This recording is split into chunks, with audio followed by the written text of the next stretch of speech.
اور اگر آپ لوگوں نے ابھی تک چینل کو سبسکرائب نہیں کیا تو لازمی سبسکرائب کیجئے گا، اور اگر آپ نے ابھی تک ویڈیو کو لائک نہیں کیا تو لازمی لائک کیجئے گا، اور دوستوں کے ساتھ لازمی شیئر کیجئے گا، کیونکہ ایک ویڈیو بنانے میں مجھے 5 گھنٹے لگ جاتے ہیں۔ آپ لوگوں نے صرف لائک اور سبسکرائب کرنا ہوتا ہے، یار آپ لوگ اتنا کام نہیں کر سکتے، ٹھیک ہے؟ تو آپ لوگوں نے لازمی سبسکرائب اور لائک کرنا ہے۔ آگے بات کرتے ہیں، لاشوں کی بے حرمتی سے منع کیا ہے ہمارے نبی نے۔ کفار اکثر کیا کرتے ہیں جی، وہ ناک کاٹ دیتے ہیں یا کان کاٹ دیتے ہیں، ٹھیک ہے؟ انسانی ہم لوگ بیان ہی نہیں کر سکتے کہ وہ اعضاء جون سی ہیں وہ کاٹ کر انسانوں لاشوں کی بے حرمتی کی جاتی ہے، جس سے ہمارے نبی نے منع فرمایا ہے، ٹھیک ہے؟ یہ خاص طور پر دہشت گرد تنظیمیں جون سی ہیں یہ اس طرح کرتی ہیں، ٹھیک ہے؟ اور کہتی ہیں جی میں اسلام کے اگینسٹ نہیں ہوں، ٹھیک ہے؟ اسلام کا نام یہ لوگ استعمال کر کے کیا کرتے ہیں جی، لاشوں کی بے حرمتی کرتے ہیں۔ یار ہمارے دین نے اور آپ کے دین نے یہ تو سکھایا ہی نہیں ہے، ٹھیک ہے؟ اگر کوئی دہشت گرد تنظیم یہ ویڈیو دیکھ رہی ہے تو خدا را اس چیز کو فالو کریں کہ ہمارے نبی نے اس طرح کی حرکتوں سے منع کیا ہے۔ آپ لوگ بھی منع ہو جائیں تو اچھی بات ہے، ادروائز آپ کو اللہ کی بارگاہ میں تو جواب دینا پڑے گا۔ آگے کہتے ہیں جی، سفیروں اور قاصدوں کو قتل کرنے سے منع فرمایا، جی ہاں جی، اور دہشت گرد تنظیمیں اور خاص طور پر وہ ملک جو جنگی حالت میں ہوتے ہیں وہ کیا کرتے ہیں، سفیروں اور قاصدوں کو قتل کر دیتے ہیں۔ ان چیزوں سے بھی ہمارے نبی نے منع فرمایا ہے، ٹھیک ہے؟ اور اس کے بارے میں آپ لوگوں کو پتہ ہونا چاہیے کہ مسلمہ بن قذب نام کے پاس ایک قاصد بھیجا تھا جس کو کفار نے قتل کر دیا تھا۔ یہ میرے نبی نے مسلم بن قذب کے پاس ایک قاصد بھیجا تھا جس کو قتل کر دیا گیا تھا، تو اس کے بعد آپ صلی اللہ علیہ وسلم نے فرما دیا کہ مسلمانوں آپ نے یہ کام نہیں کرنا، یہ کافر کا کام ہے۔ تو اگر کوئی قاصد، یہ بھی آپ نے بات ذہن نشین رکھنی ہے کہ سفیروں اور قاصدوں کو قتل کرنے سے منع فرمایا ہمارے نبی نے۔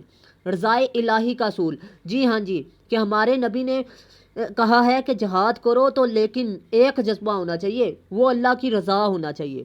یہ نہیں کہ جہاد کر رہے ہیں تو یہ اپنے ذاتی مفاد کے لیے کر رہا ہو انسان، یا کسی دوسرے انسان کی خاطر کر رہا ہو، یا کسی تنظیم کے لیے لڑ رہا ہو، نہیں، بلکہ اللہ تعالیٰ کی رضا کے لیے لڑنا چاہیے۔ اسی لیے تو، اور اللہ تعالیٰ کی جب رضا ہوتی ہے نا تو پھر میرے نبی کی بھی رضا ہوتی ہے، کیونکہ میں اس کا ثبوت اس شعر سے دوں گا، تکبیر میں، کلمے میں، نمازوں میں، اذان میں ہے نام الہی سے ملا نام محمد، سبحان اللہ جی۔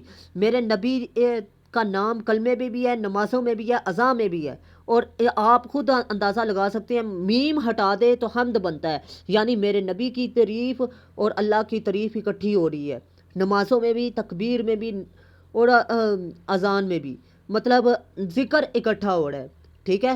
تعریف نہیں تو ذکر تو ہو رہا ہے نا۔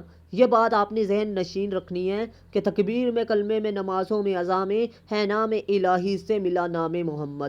آگے کہہ رہے ہیں جی، دین اسلام کی سربلندی، ہاں جی، کہ محمد کی محبت دین حق کی شرط اول ہے، جو اس میں ہو خامی تو ایمان نامکمل ہے، سب کچھ نامکمل ہے، ٹھیک ہے؟ مطلب ایمان نامکمل ہو جاتا ہے، ٹھیک ہے؟ اور جب جنگ لڑتا ہے مومن تو وہ دین کی سربلندی کے لیے لڑتا ہے، ٹھیک ہے؟ یہ بات آپ نے لکھنی ہے۔ فتنے کے خاتمے کے لیے، جی ہاں جی، فتنے کے خاتمے مطلب فساد کے خاتمے کے لیے جنگ ہو، یہ نہیں کہ فساد وہاں کا وہی ہو اور آپ جنگ جیت جائیں، یہ کام نہیں ہوتا جی۔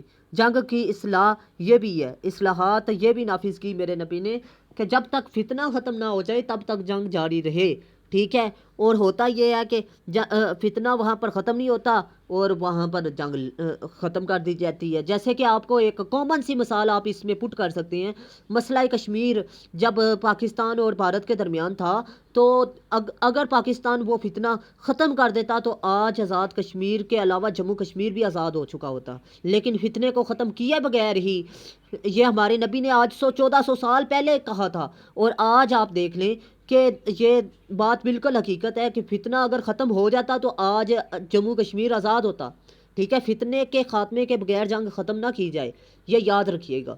بچوں، بوڑھوں اور عورتوں کو قتل کرنے سے منع فرمایا۔ میرے نبی نے یہ بھی کہا کہ بچوں کو قتل نہیں کرنا، بوڑھوں کو قتل نہیں کرنا، عورتوں کو قتل نہیں کرنا۔ آج بہت سے غیر مسلم ممالک ایسے ہیں جن کا میں نام نہیں لے رہا، لیکن آپ لوگ سمجھ چکے ہوں گے کہ انہوں نے بچوں، عورتوں اور بوڑھوں کو قتل کیا ہے۔ یار یہ انسانیت تو نہیں ہے، یہ ہمارے نبی نے فرمایا تو نہیں ہے۔ اور اکثر آپ دہشت گرد تنظیمیں دیکھ لیں، وہ بھی بچوں کو قتل کر رہی ہیں، اسلام کا نام استعمال کر رہی ہیں۔ افسوس اس بات کا ہے۔ ٹھیک ہے، آگے جنگی مہارتیں آپ لوگ دیکھ سکتے ہیں، امیر لشکر کی حکمت عملی۔ ٹھیک ہے کہ ہر جون سا میرے نبی تھے ان کے اندر ایک امیر لشکر کی حکمت عملی تھی۔ ٹھیک ہے، اور یہ حکمت عملی آپ کے جنگ کے جیتنے کا سبب بھی بن سکتی ہے اور ہارنے کا سبب بھی بن سکتی ہے۔ یہ نہ ہو کہ آپ کا جون سا امیر لشکر ہے وہی غلط ہو اور آپ اس کو فالو کر رہے ہوں۔ ٹھیک ہے، یہ چیز بڑی اثر انداز ہوتی ہے، اور یہ مہارت میرے نبی کے اندر تھی جس کی وجہ سے اسلام آج قائم و دائم ہے۔ ٹھیک ہے، پختہ عزم، ہاں جی، کہ امیر لشکر کے اندر ایک اور خوبی ہونی چاہیے، وہ یہ کہ وہ اللہ پر یقین رکھے، پختہ عزم رکھے۔ ٹھیک ہے، اس میں آپ یہ شعر ایڈ کر سکتے ہیں، تو عقل کا یہ معنی ہے کہ خنجر تیز رکھ اپنا، پھر انجام اس کی تیزی کا مقدر کے حوالے کر۔ ٹھیک ہے، یہ شعر آپ ایڈ کر سکتے ہیں۔ ٹھیک ہے، تو میں امید کرتا ہوں آپ لوگ اسے لکھ لیں گے۔ میں دوبارہ بول رہا ہوں، ذرا سماعت کیجئے گا غور سے۔ توکل کے یہ معنی ہیں کہ خنجر تیز رکھ اپنا، پھر انجام اس کی تیزی کا مقدر کے حوالے کر۔ ٹھیک ہے، ارادے جن کے پختہ ہوں، نظر جن کی خدا پر ہو، تلاطم خیز مواجہوں سے وہ گھبرایا نہیں کرتے۔ یہ شعر بھی آپ ایڈ کر سکتے ہیں۔ تو اگر آپ آن لائن کلاسز میری اٹینڈ کرنا چاہتے ہیں تو موسٹ ویلکم۔ آپ لوگوں کو بتاتا چلوں کہ میں نے C S S, P M S اور تحصیلدار کے لیے صرف 6 ایسے لکھے ہیں، اور وہ 6 کے 6 ایسے جون سے ہیں ڈسکرپٹیو ایسے پر لکھے گئے ہیں، اور یہ 6 ایسے جون سے ہیں یہ میں نے 10 تھیمز پر لکھے ہیں۔ وہ تھیم ہے جی democracy, problems of law, politics, اور اس کے علاوہ وومین، جینڈر، اس کے علاوہ سائنس، ایجوکیشن، کرنٹ افیئر، اور اس کے علاوہ سوشل ایولز، اور اس کے علاوہ آپ کو بتا دوں ایک مزید ٹاپک ہے، مطلب آپ کو یہ جون سے 9 ٹاپکس بتائے ہیں، ان سے باہر ایسے آتا ہی نہیں ہے C S S, P M S اور تحصیلدار کے پیپر میں۔ آپ 2023 کا پیپر اٹھائیں، بوائز ول بی بوائز۔ آپ 2024 کا پیپر اٹھائیں، پولیٹیکل پولرائزیشن۔ ٹھیک ہے، یہ ایسے جون سے ہیں، یہ میرے نوٹس میں سے ہیں۔ اگر آپ لوگ وہ پرچیز کر لیتے ہیں تو میں آپ کو گارنٹی دیتا ہوں آپ کا ایسے کا پیپر 100% کلیئر ہو جائے گا۔ ٹھیک ہے، اور یہ 6 ایسے جون سے ہیں، ان میں 600 ایسے کلیئر ہوگا، صرف آپ نے کی ورڈ چینج کرنا ہے ایسے کے مطابق۔ اور آپ کو یہ بھی بتا دوں فیکٹس اینڈ فگر اور کوٹیشن آپ نے ایڈ کرنی ہے، 3 سے 4 C S S qualifier teacher سے یہ چیک شدہ ہیں، اور بے فکر ہو کر آپ تیاری کر سکتے ہیں۔ آپ لوگوں کو بتا دوں لاکھوں روپے خرچ کرتے ہیں اکیڈمیز میں جا کر اسٹوڈنٹ، اور 3 سے 4 سال لگانے کے باوجود student C S S, P M S qualify نہیں کرتے، صرف اس وجہ سے کہ وہ مختلف کتابیں تیار کرتے ہیں، بعد میں وہ کنفیوز ہو جاتے ہیں۔ ٹھیک ہے، جس کی وجہ سے پزل ہو جاتے ہیں، جس کی وجہ سے پیپر ان کا کلیئر نہیں ہوتا۔ ان کو پتہ ہی نہیں ہوتا کہ میں نے اگر ڈسکرپٹیو ایسے آ گیا تو میں نے لکھنا کیا ہے۔ ٹھیک ہے، آپ کو یہ بتا دوں کہ آپ نے سی ایس ایس میں نہ تو لٹریری ایسے لکھنا ہے اور نہ ہی آپ نے آرگیومنٹیٹیو ایسے لکھنا ہے۔ اگر یہ لکھیں گے تو آپ فیل ہو سکتے ہیں۔ آپ لوگوں نے صرف ڈسکرپٹیو ایسے لکھنا ہے، اور ڈسکرپٹیو ایسے کو لکھنے کا اصول الگ الگ ہے، اور وہ 6 اصول ہیں جن کے مطابق میں نے 10 ڈومینز جون سی ہیں ان میں 6 ایسے لکھے ہیں، اور 10 ڈومینز جون سی ہیں ان میں سے ایسے ہر سال آ رہا ہے۔ ٹھیک ہے، اگر آپ لوگ وہ دیکھ لیتے ہیں میرے نوٹس، آپ لوگ ان میں سے تیاری کر لیتے ہیں تو میں آپ کو گارنٹی دیتا ہوں آپ کا ایسے کا پیپر فیل نہیں ہوگا انشاءاللہ۔ لیکن ایک گارنٹی آپ کو بھی دینی ہوگی کہ آپ لوگ تیاری بھی کر کے جائیں۔ آپ نے فیکٹس اینڈ فگر آپ نے صرف لگانا ہے، کی ورڈ آپ نے ایسے کے مطابق اٹھا کے خالی جگہ پر لکھ دینا خالی۔ ٹھیک ہے، باقی ایسے آپ نے سیم ٹو سیم رٹا لگانا ہے، 2 ماہ کم سے کم پہلے آپ نے خریدنا ہے۔ یہ نہ ہو کہ آپ آخری دن واچ لے رہے ہوں اور بعد میں کہہ رہے ہوں سر میرا ایسے کا پیپر نہیں کلیئر ہوا۔